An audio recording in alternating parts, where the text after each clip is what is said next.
નમસ્તે મિત્રો, હું છું આપની દોસ્ત કાજલ અને મારી ચેનલમાં આપ સૌનું ખૂબ ખૂબ સ્વાગત છે. મિત્રો, ઘણી વખત એવું થતું હોય છે કે અમુક સિઝનમાં જ્યારે આપણે શાક લેવા જઈએ ત્યારે શાકમાં ખાસા એવા ઓપ્શન મળતા નથી. એકને એક શાક વારંવાર બનાવવા પડે એવા પ્રોબ્લેમ્સ આવતા હોય છે. અને એક જ પ્રકારનું શાક વારંવાર ખાવાથી ઘરના લોકો પણ કંટાળી જાય છે. અત્યારે જે સિઝન છે આમાં લિમિટેડ શાક મળે છે. ગુવાર, ભીંડો વગેરે લિમિટેડ શાક મળતા હોય છે. અગેન એન્ડ અગેન એનું શાક ખાઈને બધા કંટાળી જતા હોય છે. ત્યારે આજે પણ મારી પાસે છે ગુવાર, અને આજે ગુવારનું રૂટીન શાક કરતાં થોડુંક અલગ પ્રકારનું શાક હું બનાવવા જઈ રહી છું. આજે આ શાક બનાવવામાં આપણે એક અલગ પ્રકારનો મસાલો બનાવી અને એને થોડોક અલગ ટ્વિસ્ટ આપશું, જેથી કરીને રૂટીન ટેસ્ટ કરતાં થોડો અલગ ટેસ્ટ આવે અને ઘરના બધા મેમ્બર્સને ખાવાની મજા પડી જાય. અને મારી એક ગેરંટી છે કે જો આ મસાલા સાથે આપ ગુવારનું શાક બનાવશો તો આપના ઘરના જે મેમ્બર્સ એવા છે કે જે ગુવારના શાકથી મોઢું મચકોડે છે, એ પણ જો 2 રોટલી ખાતા હશે તો ચોક્કસથી 4 રોટલી ખાતા થઈ જશે. તો ચાલો શરૂ કરીએ આજનો વિડીયો, આજની રેસીપી. પણ હા, વિડીયો શરૂ કરતા પહેલા આપ જો મારી ચેનલ પર નવા હો તો ચેનલને સબસ્ક્રાઇબ કરવાનું ભૂલશો નહીં, અને વિડીયો ગમે તો વિડીયોને લાઇક અને શેર કરવાનું ભૂલશો નહીં. ચાલો શરૂ કરીએ રેસીપી. તો આ રીતે ગુવારને એક વાસણમાં લઈ અને એને બરાબર ધોઈ લેશું. જ્યારે ચોમાસું હોય ત્યારે શાકમાં ખાસી એવી માટી વગેરે હોય છે, તો બરાબર એને પાણી વડે સાફ કરી લેશું અને પછી એક કપડાં વડે લૂછી લેશું. અહીં એક સાફ કપડું લઈ લીધું છે અને એના પર આપણે જે ધોઈને રાખ્યો છે એ ગુવાર લઈ લેશું અને બરાબર એને આ રીતે કપડાં વડે લૂઈ લેશું.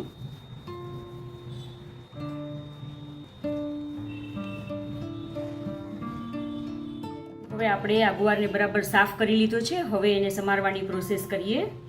ગુવારને સમારવા માટે જો કૂણો ગુવાર હોય તો ચાકુ વડે સમારી શકાય, પણ જો જાડો ગુવાર હોય તો આ રીતે હાથ વડે સમારવો. એક ગુવારના 2 કે 3 પીસીસ કરી લેવા.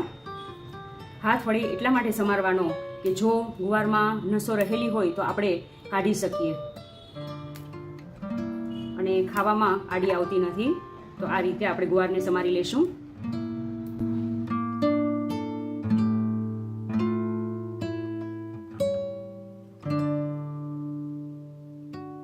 તો આ રીતે બધો જ ગુવાર સમારાઈ ગયો છે. હવે આગળની પ્રોસેસ કરીએ.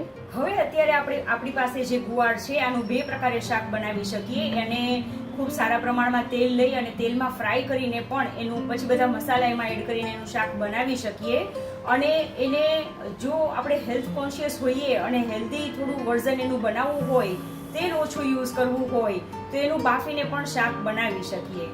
બાફવાનું એટલા માટે, ડાયરેક્ટ પણ બની શકે, પણ બાફવાનું એટલા માટે કે જ્યારે ગુવાર બફાતો હોય તો મીનવાઇલ આપણે એનો જે મસાલો છે, ટામેટાની ગ્રેવી છે, આ બધી પ્રિપેરેશન કરી શકીએ અને કુકિંગનો જે ટાઈમ છે એ ખૂબ ઓછો જોઈએ અને ફાસ્ટ કુકિંગ થઈ શકે એટલા માટે. તો અત્યારે આપણે આનું બાફીને શાક કરવાના છીએ. આપણે તેલનો ઉપયોગ જે છે એ જેટલું ઓછું યુઝ થાય એ પ્રમાણે આપણે એનું શાક બનાવવાના છીએ. તો અત્યારે આ ગુવારને આપણે કુકરમાં લઈ લેશું. તો હવે આ જે સમારેલો ગુવાર છે એને કુકરમાં લઈ લેશું અને સાથે કુકરમાં થોડું પાણી ઉમેરી દઈશું. બહુ વધારે પાણી ઉમેરવાનું નથી, લગભગ 1/4 કપ જેટલું પાણી ઉમેરી દઈશું અને સાથે સાથે એની અંદર થોડું સોલ્ટ ઉમેરી લેશું. બરાબર એને ચલાવી લઈએ અને હવે કુકરને બંધ કરી અને 1 વિસલ જેટલો ગુવારને આપણે બાફી લઈએ. તો અહીં આપણે ગેસ પર કુકર મૂકી દીધું છે.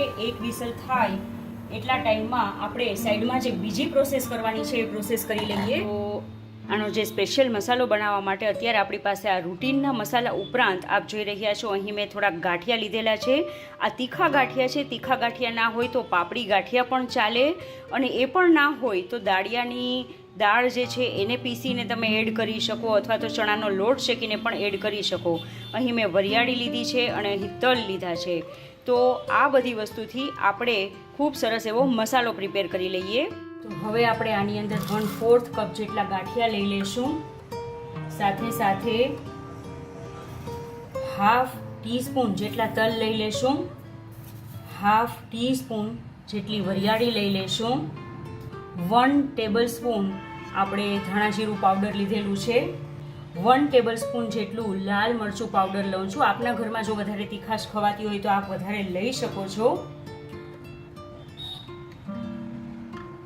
1 ટીસ્પૂન હળદર પાવડર લીધેલું છે અને 1 ટીસ્પૂન જેટલું જીરું ઉમેરી રહી છું.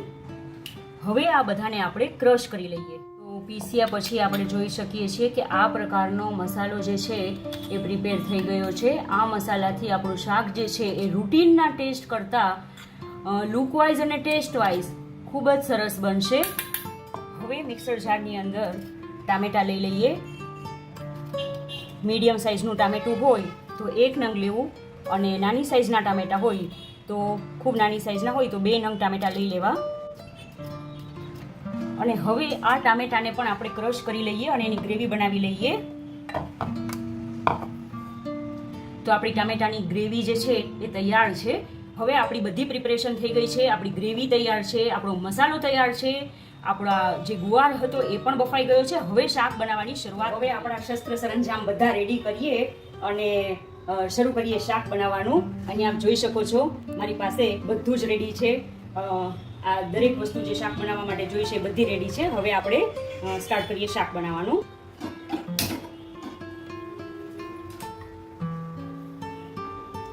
અહીં મારી પાસે 1/4 કપ તેલ છે. તેલ લઈ લઈએ. તેલને બરાબર ગરમ થવા દઈએ. તેલ બરાબર ગરમ થાય એટલે એમાં 1 ટીસ્પૂન જેટલી રાઈ ઉમેરીએ. રાઈ બરાબર કચડે એટલે તેની અંદર થોડું જીરું ઉમેરીએ. સાથે સાથે થોડી હિંગ ઉમેરીએ.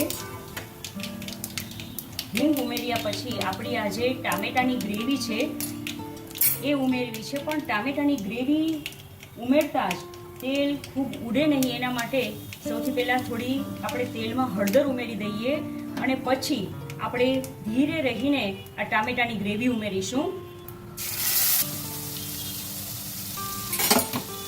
હવે ટામેટાની જે ગ્રેવી છે એને બરાબર સાંતળી લઈએ.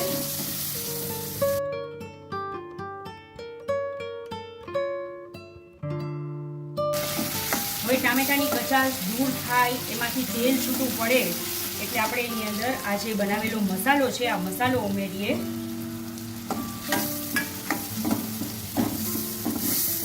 બરાબર ચલાવી લઈએ.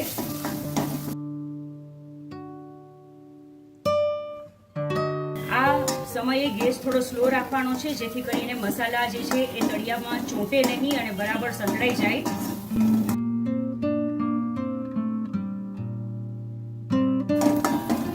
આ મસાલો બરાબર સંતળાઈ જાય ત્યાર પછી એમાં આ બાફેલો ગુવાર જે છે આની અંદર આપણે પાણી થોડું જ ઉમેર્યું હતું. આ પાણી સાથે જ આની અંદર ઉમેરી દઈશું.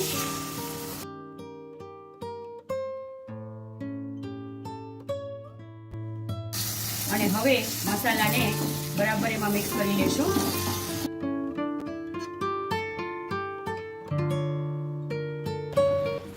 આ શાકને આપણે બહુ ગ્રેવી વાળું નથી કરવાનું, પણ મસાલાનો સ્વાદ એની અંદર બેસે એટલો સમય આપણે એને ચડાવવું પડશે. તો જો પાણી આપણને ઓછું લાગે ને એવું લાગે કે નીચેથી શાક ચોંટી જશે તો થોડું પાણી એની અંદર ઉમેરી દેવું અને પછી બરાબર શાક અને મસાલાને એકરસ થવા માટે આપણે સમય આપીએ. એને ઢાંકીને થોડી વાર થવા દઈએ. સ્લો ગેસ પર, ફ્લેમ એકદમ સ્લો રાખવાની છે. સ્લો ગેસ પર એને ચડવા દઈએ. એક વખત ખોલીને ચલાવી લઈએ.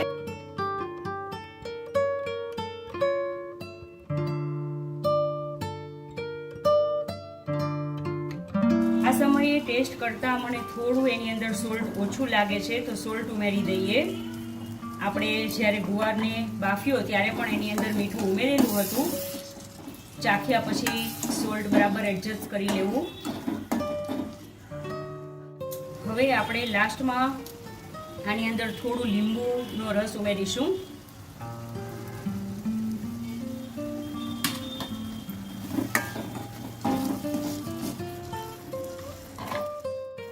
સાથે જ ટેસ્ટને બેલેન્સ કરવા માટે હાફ ટીસ્પૂન ખાંડ ઉમેરી દઈશું.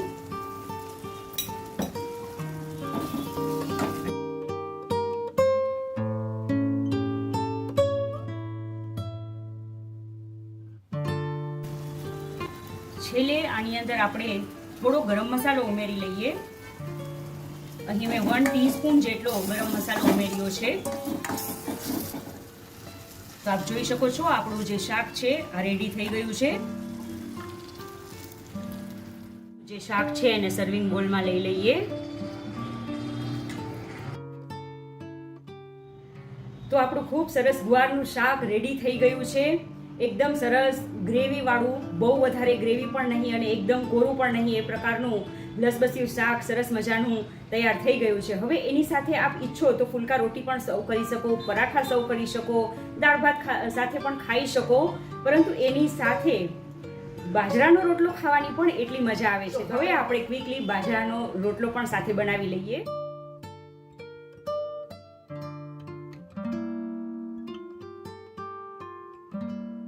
આ રીતે આપણો રોટલો જે છે રેડી થઈ ગયો છે. હવે એને આ ગરમ તાવડી પર મૂકી દઈએ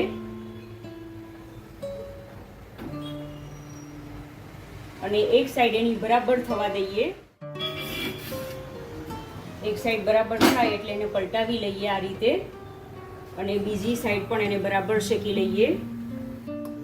આપણો રોટલો થાય છે એટલી વારમાં આપણે છાશ પણ પ્રિપેર કરી લઈએ. બ્લેન્ડરના યુઝ વગર આજે એકદમ દેશી રીતે જંગણીથી હું છાશ બનાવી રહી છું ને આ બની ગઈ આપણી છાશ.